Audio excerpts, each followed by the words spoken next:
Welcome to McPlum, simple solutions served daily.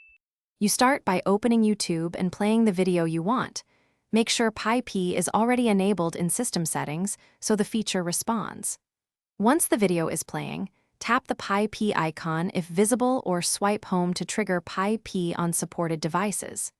If nothing happens, check that your app is updated and that you're not in full screen-only mode. Make sure you use the official YouTube app or a browser that supports browser PyP to avoid unpredictable behavior.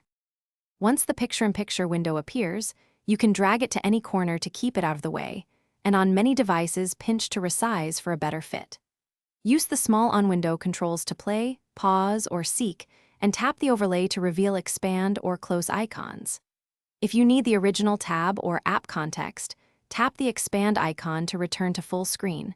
This restores full controls and the video timeline for precise scrubbing. To finish, close the picture-in-picture window by tapping the X or swiping it off screen.